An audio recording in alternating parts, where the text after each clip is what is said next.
He didn't even know what it means. I didn't even hear what you said. I said I wouldn't kill you. I wouldn't even kill Wednesday left. She was here and then she left.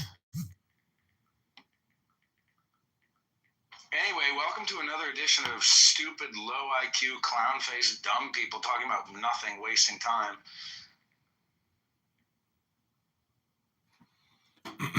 Okay, so I'm gonna read from this book. It's called Liber Aleph. It's Aleister Crowley. It's the Book of Wisdom or Folly. It's a pretty expensive book, and it's supposedly the best. And it's why did it hurt to leave? Yeah, I don't know. Because the guy seems stupid. You may think he's dumb and low IQ, but technically everybody's just here for the dopamine. Right, he's just here for the dopamine. I love the dopamine. It dopes me up.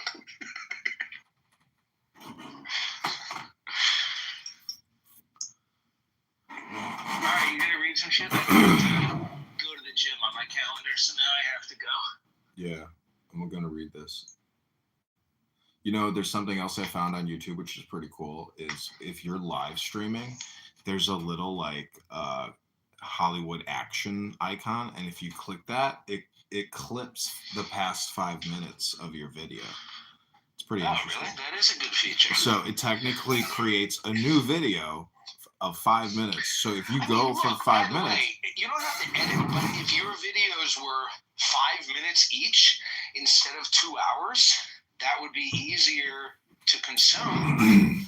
I know. From an audience. Running off of these, like, could you technically like train an AI to like just make content for you with your content?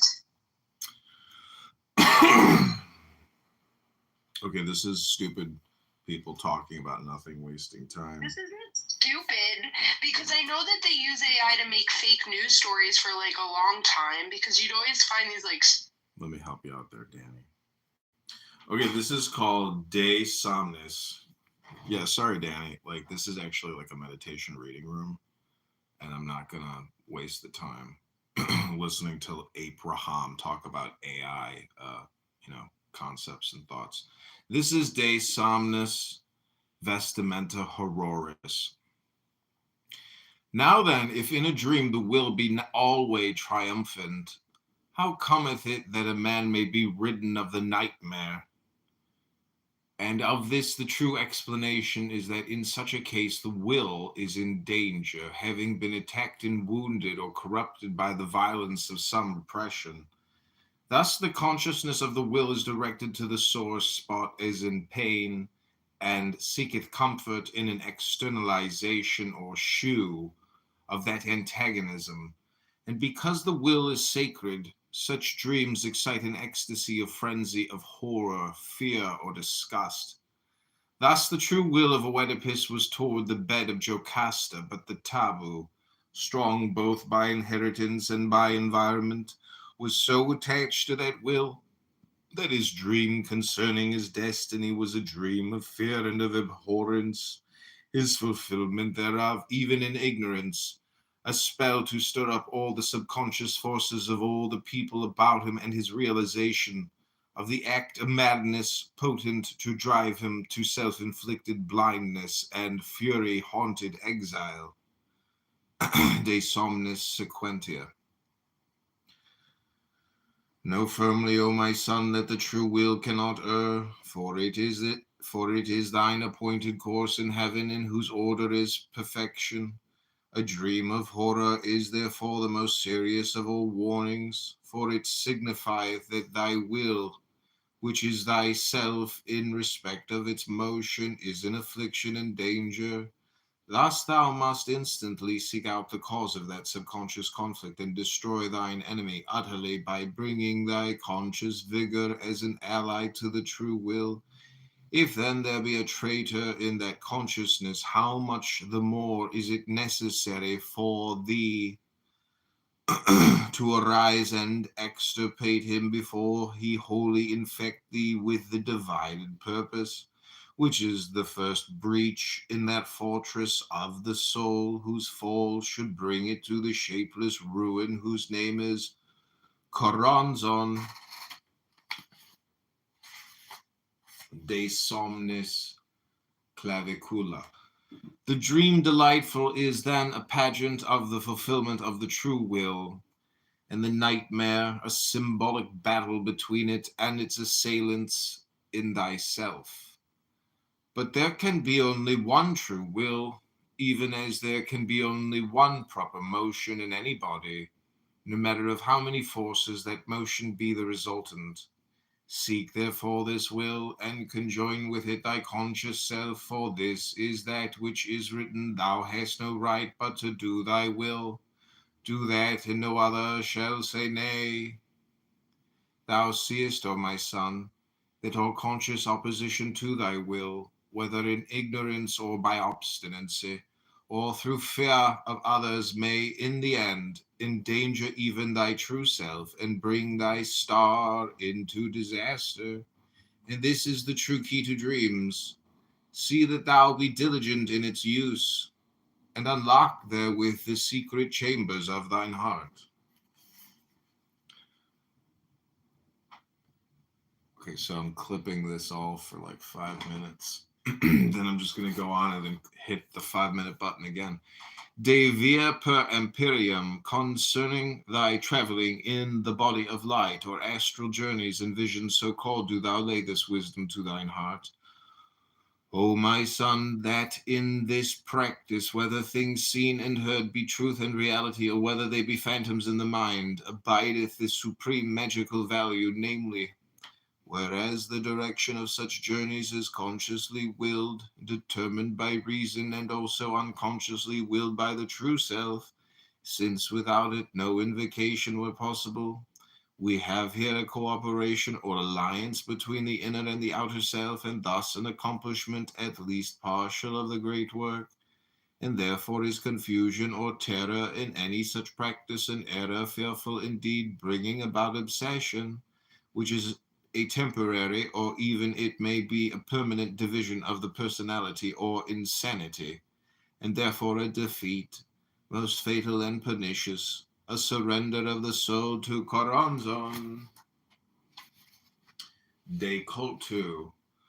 Now, O my son, that thou mayst be well guarded against thy ghostly enemies, do thou work constantly by the means prescribed in our holy books. Neglect never the fourfold adorations of the sun in his four stations, for thereby thou dost affirm thy place in nature and her harmonies. Neglect not the performance of the ritual of the pentagram and the assumption of the form of Horaprakrat. Neglect not the daily miracle of the Mass, either by the rite of Gnostic Catholic Church or that of the Phoenix. Neglect not the performance of the Mass of the Holy Ghost, as nature herself prompteth thee. Travel much also in the Empyrean, in thy body of light, seeking ever abodes more fiery and lucid. Finally, exercise constantly the 8 limbs of yoga, and so shalt thou come to the end. De clavicula somniorum. And now concerning meditation, let me disclose unto thee more fully the mystery of the key of dreams and fantasies.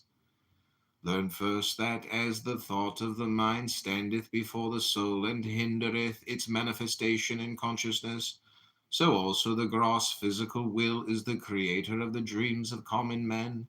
And as in meditation thou dost destroy every thought by mating it with its opposite, so must thou cleanse thyself by a full and perfect satisfaction of that bodily will in the way of chastity and holiness, which hath been revealed unto thee in thine initiation.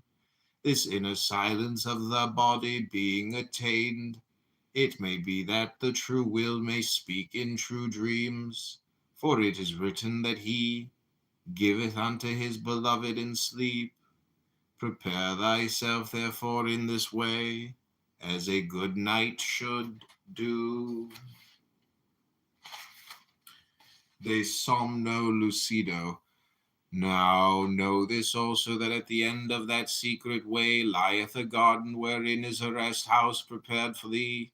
For to him whose physical needs of whatsoever kind are not truly satisfied, cometh a physical or lunar sleep appointed to refresh and recreate by cleansing and repose.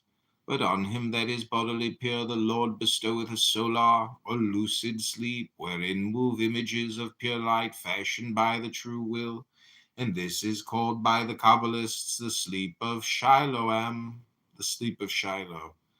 And of this doth also Porphyry make mention, and Cicero with many other wise men of old time. Compare, O my son, with this doctrine that which was taught thee in the sanctuary of the Gnosis concerning the death of the righteous, and learn moreover that these are but particular cases of an universal formula.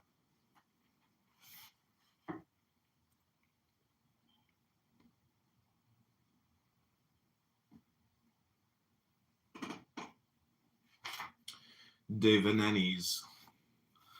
My son, if thou fast while, there shall come unto thee a second state of physiological being, in which is a delight passive and equable, without will, a contentment of weakness, with a feeling of lightness and of purity.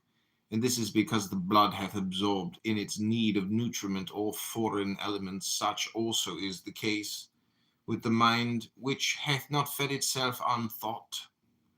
Consider the placid and ruminant existence of such persons as read little, are removed from worldly struggle by some sufficient property of small and unexciting value, stably invested, and by age and environment are free from passion. They live according to their own nature without desire, and they oppose no resistance to the operations of time. Such are called happy, and in the way of vegetable life it is so, for they are free of any poison.